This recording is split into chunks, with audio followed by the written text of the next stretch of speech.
받을 수 있다는 것이 얼마나 큰 은혜인지 모르겠습니다. 이 시간 하나님 앞에 나와 예배드리는 우리 예배자들 가운데 하나님의 은혜와 축복이 항상 충만하기를 예수님의 이름으로 축원합니다.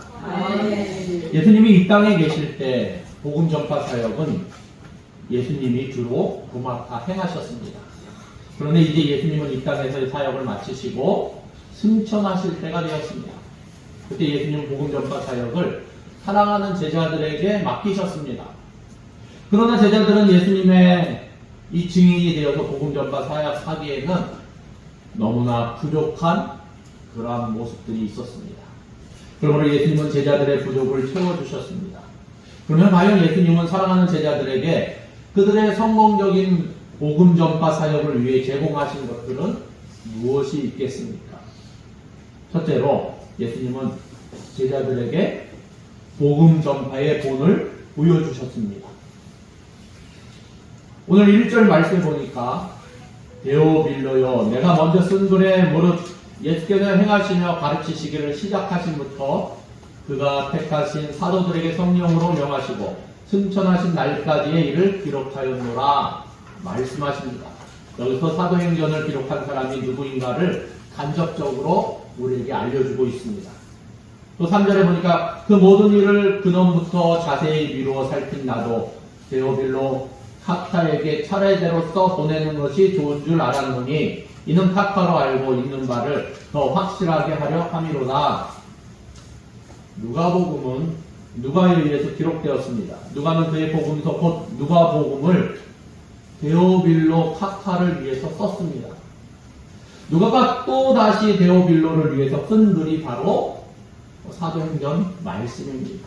그러니까 사도행전은 바로 이 누가가 데오빌로에게 보내는 두 번째 글입니다. 이 데오빌로라 이름하여서 그 뜻을 살펴보니까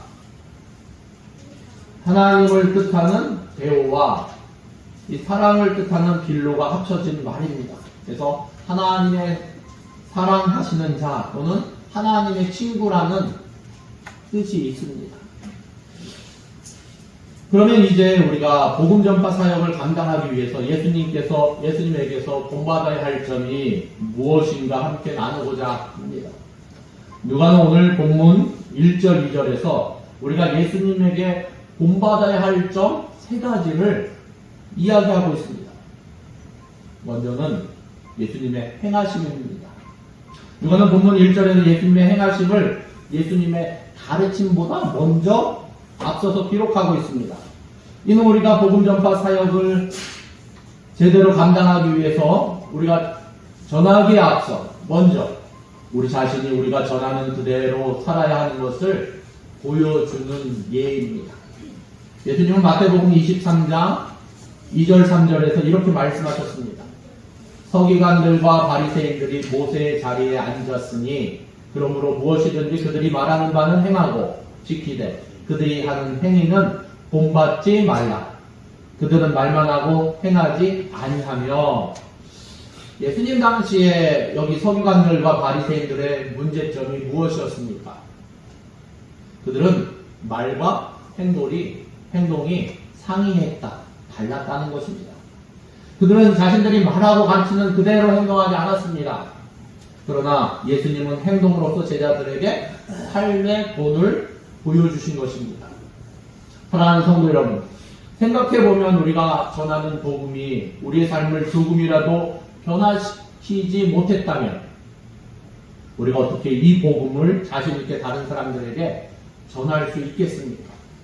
따라서 우리가 복음을 효과있게 전하기 위해서는 먼저 우리 자신이 말씀대로 살아야 하는 것입니다. 그러므로 먼저 우리 자신이 하나님의 말씀을 따라 살아가며 우리 자신으로 선한 일의 본을 보여야 할 것입니다. 그러할 때 우리는 전하는 복음은 자연적으로 설득력이 있게 될 것입니다. 예수님에게서 본받아야 할 점, 두 번째는 예수님의 가르치심입니다. 예수님은 승천하실 때까지 계속해서 제자들을 가르치셨습니다. 예수님이 제자들에게 가르치신 내용이 무엇입니까? 오늘 본문 3절 하반절에 보니까 40일 동안 그들에게 보이시며 하나님 나라의 일을 말씀하시니라. 예수님은 세상 나라의 일을 말씀하시지 아니하셨습니다. 예수님은 오직 하나님 나라의 일, 곧 복음에 대해서만 가르치셨습니다.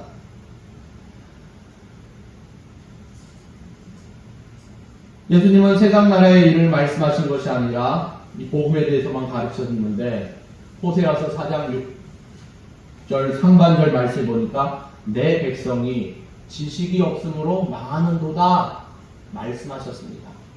하나님의 말씀을 제대로 알지 못하니까 바르게 전할 수도 없고 또 무엇을 전해야 할지 모른다는 말씀입니다. 그러다 보니까 마땅히 전해야 할 하나님 나라의 일은 전하지 않고 세상 나라의 일에 얽매이고 마는 것입니다. 그 결과 심하게 되면 교회에서 하나님의 말씀을 서로 나누는 것이 아니라 세상적인 일, 새로운 신자가 와도 세상적인 일에 매달려서 보험에 들러달라고 난처한 부탁을 하거나 아니면 돈을 빌려달라고 하는 경우들이 발생하는 경우들이 있습니다. 그러다 보면 서로가 불편한 관계가 되고 때로는 마음의 상처를 입게 되고 시험 들어 교회를 떠나는 경우도 생기게 됩니다. 우리에게는 이와 같은 일이 결코 일어나서는 안 될 것입니다. 사랑하는 성도 여러분, 히브리서 4장 12절 말씀, 우리가 잘 아는 말씀입니다. 하나님의 말씀은 살아있고 활력이 있어 자외의 날선 어떤 검보다도 예리하여 혼과 영과 관절과 골수를 찔러 쪼개기까지 하며 또 마음의 생각과 뜻을 판단하나니 말씀하고 계십니다. 하나님의 말씀을 주야로 깊이 묵상하는 우리들 되기를 바랍니다. 그리할 때 우리 입에서 나오는 하나님의 말씀이 살아 활력이 있어 전달이 되어 그것을 받는 이들의 마음을 감동시키는 역사가 나타날 줄 믿습니다. 아멘. 예수님에게도 본받아야 할 점 세 번째는 성령으로 명하심입니다. 오늘 본문 2절에 예수님이 사도들에게 성령으로 명하셨다고 말씀하고 있습니다. 성령은 성삼위 하나님의 삼위이십니다. 성부, 성자, 성령, 곧 삼위 하나님은 언제나 함께 역사하십니다. 성자 예수님을 이 땅에 보내신 분은 성부 하나님이십니다. 또 성자 예수님은 이 땅에서 성부 하나님의 뜻을 행하셨습니다. 그리고 성자 예수님은 성령으로 자신의 사역을 온전히 이루셨습니다. 누가복음에 나오는 몇 구절을 찾아보면 예수님의 사역 가운데 성령이 함께 하셨음을 알 수 있습니다.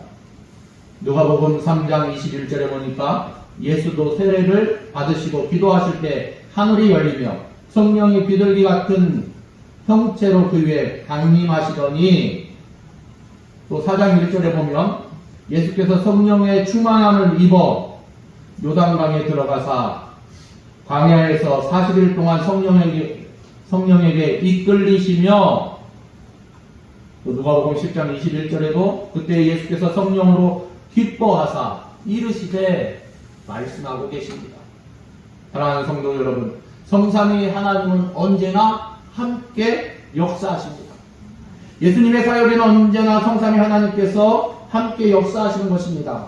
그런데 그 당시 종교 지도자들은 이 사실을 깨닫지 못했습니다. 예수님이 성령의 권능으로 눈멀고 벙어리 된 자들을 고쳐주셨습니다. 그때 바리새인들이 예수님을 향하여 그 놀라운 일을 듣고서도 무엇이라고 결론을 내렸습니까? 마태복음 12장 24절에 보니까 바리새인들은 듣고 이르되 이가 귀신의 왕 바알세부를 신믿지 않고는 귀신을 쫓아내지 못하느니라 하거늘. 그때 예수님은 그들을 가리켜 이렇게 말씀하셨습니다. 마태복음 12장 31절입니다. 그러므로 내가 너희에게 이르노니 사람에 대한 모든 죄와 모독은 사하심을 얻되 성령을 모독하는 것은 사하심을 얻지 못하겠고, 또 누구든지 말로 인자를 거역하면 사하심을 얻되 누구든지 말로 성령을 거역하면 이 세상과 오는 세상에도 사하심을 얻지 못하리라 말씀하십니다. 무슨 말씀입니까? 예수님께서 사역하시는 그 사역 가운데 성령님의 사역이 함께 하셨기 때문에 바리새인들과 서기관들은 예수님을 비판했지만 그 비판이 곧 성령님을 비판한 것에 대해서 사심을 못 받을 것이라고 말씀하신 것입니다. 왜 오늘 본문에서 예수님은 그의 택하신 사도들에게 그냥 명하셨다 말씀하지 않고 성령으로 명하셨다고 말씀하고 있습니까? 예수님은 우리가 이것을 본받기를 원하셨기 때문입니다. 우리가 무슨 일을 할 때, 특히 복음을 전할 때 우리 자신의 힘으로 전하려고 들어서는 안 된다는 것입니다. 예수님이 사도들에게 성령으로 명하신 것처럼 우리도 복음을 전할 때는 성령으로 전해야 할 것입니다. 우리가 성령님의 인도하심에 따라 복음을 전하고 성령님의 권능으로 복음을 전할 때 우리가 전하는 복음의 씨앗은 비로소 풍성한 열매를 맺게 될 수 있다는 것입니다. 사랑하는 성도 여러분, 우리에게 전도의 문이 활짝 열리기를 원하십니까? 오늘 본문에 나타난 예수님을 본받을 수 있으시기 바랍니다. 먼저 행하고 예수님이 우리에게 가르쳐 주신 것들을 전하시기 바랍니다. 더불어 우리 자신의 능력을 의지하지 말고 성령의 인도하심을 받아 우리 자신을 성령의 인도하심에 맡길 수 있기를 바랍니다. 이 은혜가 우리 모두에게 있기를 예수님의 이름으로 축원합니다. 둘째로 예수님은 제자들에게 믿음을 심어주셨습니다. 3절 말씀해 보니까 그가 고난받은 후에 또한 그들에게 확실한 많은 증거로 친히 살아계심을 나타내사 40일 동안 그들에게 보이시며 하나님 나라의 일을 말씀하시니라. 여기서 세 가지 사건이 순차적으로 나타나고 있습니다. 첫째, 예수님은 고난받으시고 십자가에 달려 돌아가셨습니다. 둘째, 예수님은 다시 살아나셨습니다. 예수님은 사망 권세를 깨치고 부활하셨습니다. 셋째, 부활하신 후의 일입니다. 부활하신 예수님은 40일 동안 제자들에게 자신의 모습을 나타내 보이시면서 그들에게 하나님 나라의 일을 말씀하셨습니다. 우선 예수님은 확실한 많은 증거로 예수님 자신이 친히 살아계심을 나타내셨습니다. 예로 부활하신 예수님은 제자들에게 자신의 못 박히신 상처를 친히 보여주셨습니다. 누가복음 24장 39절에 보니까 내 손과 발을 보고 나인 줄 알라. 또 나를 만져보라. 영은 살과 뼈가 없으되 너희 보는 바와 같이 나는 있느니라. 또 부활하신 예수님은 제자들과 함께 음식을 같이 먹기도 하셨습니다. 요한복음 21장 12절에 이렇게 기록하고 있습니다. 예수께서 이르시되 와서 조반을 먹으라 하시니 제자들이 주님이신 줄 아는 거로 당신이 누구냐 감히 묻는 자가 없더라. 이처럼 부활하신 예수님은 너무나도 확실한 증거로 예수님 자신이 다시 살아계심을 제자들에게 나타내셨습니다. 사랑하는 성도 여러분, 왜 예수님이 이처럼 확실한 증거로 자신의 살아계심을 제자들에게 나타내셨습니까? 그 목적이 무엇입니까? 예수님은 제자들에게 믿음을 심어주셔서 그들로 하여금 확신을 가지고 복음을 전할 수 있도록 만들어 주신 것입니다.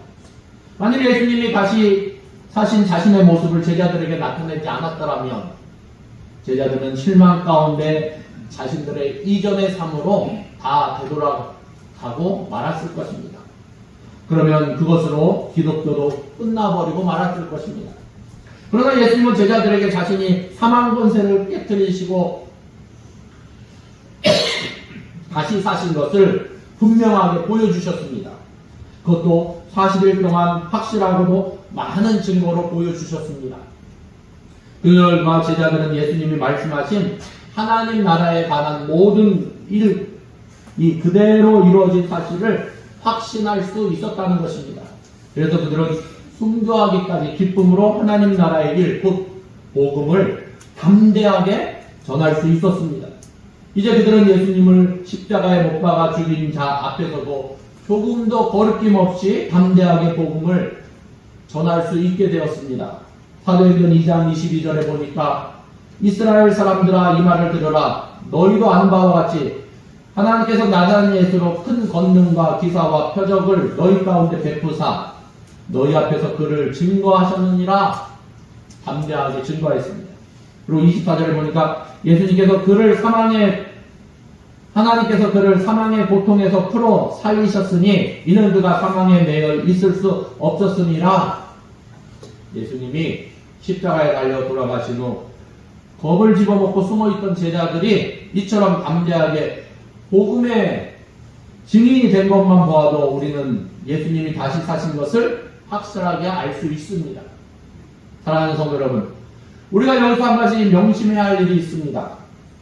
오늘 본문에 보면 부활하신 예수님은 누구에게 자신이 친히 살아계심을 나타내셨다고 말씀하고 있습니까? 그들에게, 곧 택하신 사도들에게입니다. 우리가 잘 아는 대로 부활장 고린도전서 15장 말씀에 보면 부활하신 예수님이 자신의 친히 살아계심을 나타내신 자들의 명단을 기록하고 있습니다. 게바에게 보이시고 후에 12제자에게와 그 후에 500여 형제의 일시에 보이셨나니 그 중에 지금까지 대다수는 살아있고 어떤 사람은 잠들었으며 그 후에 야고보에게 보이셨으며 그 후에 모든 사도에게와 맨 나중에 만삭되지 못하여 난 자 같은 내게도 보이셨느니라. 부활하신 예수님은 오직 자신의 택하신 자들에게만 자신의 모습을 나타내 보이셨습니다. 다시 말해서 부활하신 예수님은 믿지 않는 불신자들에게 전혀 자신을 나타내 보이시지 않으셨습니다. 우리가 생각하기에 부활하신 예수님이 자신을 십자가에 못 박은 자들 앞에 나타내시면 그들이 돌이켜 회개할 수 있을 것 같습니다. 그런데 왜 예수님은 그렇게 하시지 않으셨겠습니까? 이미 말씀드린 대로 예수님은 고난받으시기 이전에는 하늘나라의 이 복음 전파 사역을 예수님이 친히 다 감당하셨습니다. 그러나 예수님이 부활하신 후에는 예수님은 그 일을 누구에게 맡기셨습니까? 예수님은 이제 더 이상 자신이 친히 불신자들에게 복음을 전하는 일을 하시지 않으셨습니다. 이제 예수님은 자신의 부활을 목격한 제자들에게 전적으로 복음 전파 일을 맡기셨다는 것입니다. 다시 말해서 예수님은 예수님의 부활을 믿고 살아계신 예수님과 날마다 함께 동행하는 바로 우리들에게 그 일을 맡기신 것입니다. 사랑하는 성도 여러분, 우리는 부활하신 예수님을 우리의 육안으로는 보지 못했습니다. 그러나 우리는 예수님이 우리 안에 살아계심을 알고 있습니다. 어떻게 합니까? 예수님은 요한복음 15장 26절에서 이렇게 말씀하셨습니다. 내가 아버지께로서 너희에게 보낼 보혜사 곧 아버지께로서 나오시는 진리의 성령이 오실 때에 그가 나를 증거하실 것이요. 예수님의 말씀대로 성령님이 하시는 사역은 살아계신 예수님을 우리에게 증거하시는 일입니다. 그러므로 사도 바울도 갈라디아서 2장 20절에 이렇게 기록하고 있습니다. 내가 그리스도와 함께 십자가에 못 박혔나니 그런즉 이제는 내가 사는 것이 아니요 오직 내 안에 그리스도께서 사신 것이라. 이제 내가 육체 가운데 사는 것은 나를 사랑하사 나를 위하여 자기 자신을 버리신 하나님의 아들을 믿는 믿음 안에서 사는 것이라. 그렇습니다. 예수님은 우리 안에 언제나 살아계시는 것입니다. 우리는 성령님을 통하여 예수님이 우리 안에 늘 살아계신 것을 아는 것입니다. 이처럼 사망의 권세를 깨뜨리시고 예수님께서 성령님을 통해서 우리에게 자신이 친히 살아계심을 나타내신 이유가 무엇입니까? 우리가 불신자들에게 복음을 전하되 분명한 확신을 가지고 담대하게 전하라는 것입니다. 성경은 말씀하십니다. 볼지어다 내가 세상 끝날까지 너희와 항상 함께 있으리라. 이 말씀을 의지하여 믿음을 가지고 복음을 담대하게 전할 수 있는 증인 될 수 있기를 예수님의 이름으로 축원합니다. 셋째로 예수님은 제자들에게 권능을 주셨습니다. 4절 말씀해 보니까 여러분이 4절 말씀을 읽어주시겠습니다. 시작. 사도와 함께 모이사 그들에게 불구하여 여쭈시되 예루살렘을 떠나지 말고 내게서 들을까 아버지께서 약속하신 것을 기다리라. 아멘. 예수님은 누가복음 24장 49절에서 볼지어다 내가 내 아버지께서 약속하신 것을 너희에게 보내리니 너희는 위로부터 능력을 입혀질 때까지 이 성에 머물라 하시니라. 예수님께서 말씀하신 아버지께서 약속하신 것은 무엇을 가리킵니까? 우리가 오늘 본문 5절에서 본 바와 같이 물론 성령님을 가리킵니다. 제자들은 예수님의 사망의 권세를 깨뜨리시고 다시 사셨다는 확실한 증거를 보았습니다. 따라서 그들은 이제 자기들이 아무 때라도 자신있게 복음을 전할 수 있을 것이라고 생각했는지도 모릅니다. 그러나 예수님은 제자들에게 그들이 성령님을 받기까지는 예루살렘을 떠나지 말고 그곳에 그대로 머무르라고 분부하셨습니다. 제자들이 복음을 전하기 전에 먼저 성령을 받아야 하는 이유가 무엇입니까? 누가복음 24장 49절이 그 이유를 밝히고 있습니다. 성령님을 받아야 위로부터 능력이 입혀지기 때문입니다. 예수님은 사도행전 1장 8절에서도 같은 내용의 말씀을 하셨습니다. 오직 성령이 너희에게 임하시면 너희가 권능을 받고 예루살렘과 온 유대와 사마리아 땅끝까지 이르러 내 증인이 되리라 하시니라. 그렇습니다. 우리가 아무리 이런저런 전도 훈련을 많이 받고 또 아무리 전도하기 위해서 많은 물질을 쓴다 하더라도 우리가 성령으로 충만하여서 위로부터 오는 능력을 입혀지기 전에는 아무런 열매를 맺을 수 없다는 말씀입니다. 생각해보면 여러분, 죽은 영혼을 되살려 영생을 얻게 하는 일이 인간의 능력으로 될 수 있는 일입니까? 아닙니다. 이는 성령의 능력으로만 가능한 것입니다. 그래서 예수님은 제자들에게 성령님이 오시기까지 기대하니라고 말씀하신 것입니다. 오늘 5절 말씀해 보니까 요한은 물로 세례를 베풀었으나 너희는 몇 날이 못되어 성령으로 세례를 받으리라 하셨느니라 말씀하고 계십니다. 세례 요한도 이와 같은 말씀을 이미 한 적이 있습니다. 요한복음 1장 26절에 요한이 대답하되 나는 물로 세례를 베풀거니와 너희 가운데 너희가 알지 못하는 한 사람이 있었으니 33절에 보니까 나도 그를 알지 못하였으나 나를 보내어 물로 세례를 베풀라 하신 그이가 나에게 말씀하시되 성령이 내려서 누구 위에든지 머무는 것을 보거든 그가 곧 성령으로 세례를 베푸는 이인 줄 알라 하셨기에 내가 보고 그가 하나님의 아들이심을 증거하였노라 하니라. 예수님은 제자들에게 성령으로 세례를 주실 것입니다. 그때가 언제입니까? 요한복음 16장 7절에 그러나 내가 너희에게 실상을 말하노니 내가 떠나는 것이 너희에게 유익이라. 내가 떠나가지 아니하면 보혜사가 너희에게로 오시지 아니할 것이요 가면 내가 그를 너희에게로 보내리니 말씀하고 계십니다. 제자들이 성령으로 세례를 받기 위해서는 예수님은 먼저 하늘나라로 돌아가셔야만 했습니다. 그래야 제자들에게는 또 다른 보혜사이신 성령님께서 오시도록 되어 있었습니다. 예수님의 분부에 따라서 제자들은 예수님이 승천하신 후 약 한 주간 정도 기다렸을 때 오순절을 맞이하게 되었습니다. 그러니까 제자들은 예수님이 분부하신 날로부터 한 주 정도 기다린 셈입니다. 그때 제자들은 오순절을 기해서 모두가 예수님이 약속하신 성령님을 충만하게 받게 되었습니다. 그 모습이 사도행전 2장 잘 나타나 있습니다.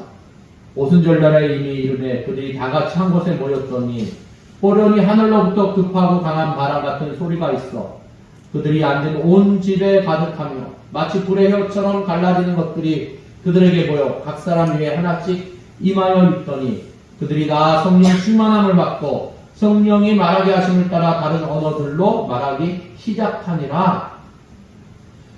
제자들은 모두가 성령으로 충만함으로 위로부터 오는 능력에 입혀졌습니다. 그 결과 그들은 비로소 예루살렘과 온 유대와 사마리아와 땅끝까지 이르러 복음을 충성스럽게 전하는 예수 그리스도의 증인이 다 될 수 있었습니다. 사랑하는 성도 여러분, 그 당시 예수님의 제자들은 성령님을 받기까지 예루살렘을 떠나지 않고 기다려야만 했습니다. 그러나 우리는 그와 사정이 다릅니다. 로마서 8장 9절 말씀에 만일 너희 속에 하나님의 영이 거하시면 너희가 육신에 있지 아니하고 영에 있나니 누구든지 그리스도의 영이 없으면 그리스도의 사람이 아니라 말씀하십니다. 그리스도의 사람인 우리에게는 이미 성령님이 오셨습니다. 그런데 우리는 이런 의문을 가질 수 있을 것입니다. 분명 예수님은 성령님이 우리에게 임하시면 우리에게는 위로부터 오는 능력이 입혀진다고 말씀하셨는데 왜 나는 이다리도 능력이 없을까? 그 이유는 간단합니다. 바로 성령님이 우리 가운데 계시지만 우리가 성령님의 다스림을 받지 않기 때문입니다. 그래서 마태복음 8장 23절에서 27절 말씀에 보면은 풍랑이 넘실거리는 바다에서 제자들이 탄 배는 분명히 예수님이 함께 계셨지만 그러나 예수님이 주무시고 계시니까 제자들은 예수님의 능력을 전혀 체험할 수 없었습니다. 예수님이 깨어 역사하실 때 제자들은 비로소 예수님의 능력을 체험할 수 있었습니다. 마찬가지입니다. 성령님은 분명 우리 안에 계십니다. 그렇지만 우리가 성령님의 능력을 체험하기 위해서는 우리가 성령으로 충만해서 성령님이 우리 삶 속에서 역사하시도록 해야 한다는 것입니다. 그렇지 않으면 성령님이 우리 안에 계시더라도 우리는 그 능력을 체험하지 못하는 것입니다. 그러면 우리가 어떻게 해야 성령의 충만함을 받을 수 있습니까? 사도 바울은 에베소서 5장 18절에 이렇게 기록하고 있습니다. 술 취하지 말라. 이는 방탕한 것이니 오직 성령의 충만함을 받으라. 그러면서 성령 충만함의 결과를 에베소서 5장 19절 20절 말씀으로 증거하고 있습니다. 희와 찬미와 신령한 노래들로 너희가 화답하며 너희의 마음으로 주께 노래하며 찬송하며 범사에 우리 주 예수 그리스도의 이름으로 항상 아버지 하나님께 감사하며 라고 증거합니다. 그런데 사도 바울은 이와 똑같은 내용을 골로새서에서 이렇게 설명하고 있습니다. 골로새서 3장 16절 말씀입니다. 그리스도의 말씀이 너희 속에 풍성히 구하여 모든 지혜로 피차 가르치며 권면하고 시와 찬미와 신령한 노래를 부르며 마음의 감사함으로 하나님을 찬양하고.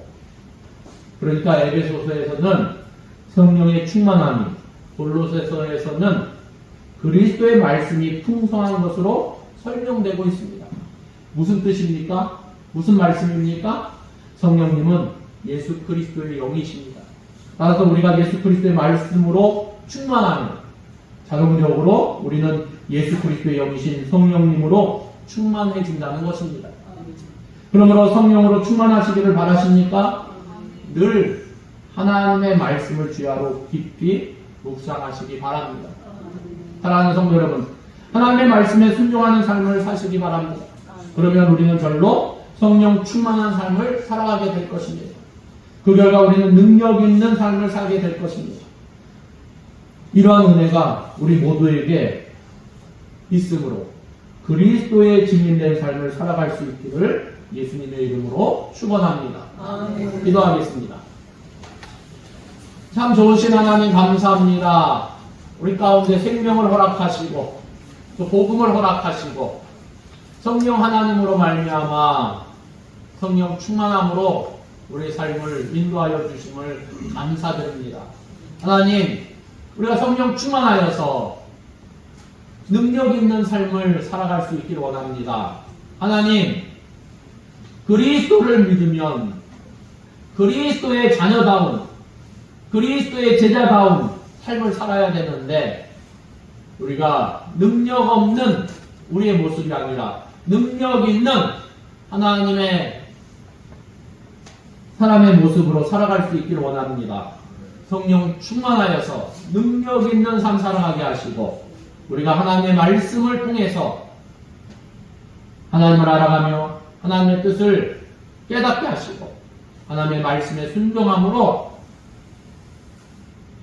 성령 하나님으로 충만할 수 있도록 우리를 다스리시고 능력 있는 삶 살아갈 수 있도록 그리하여 그리스도의 증인된 삶 삶으로 하나님 앞에 영광 돌리며 많은 사람을 예수님께로 인도할 수 있는 복된 삶 살아갈 수 있도록 다스려 주시옵소서.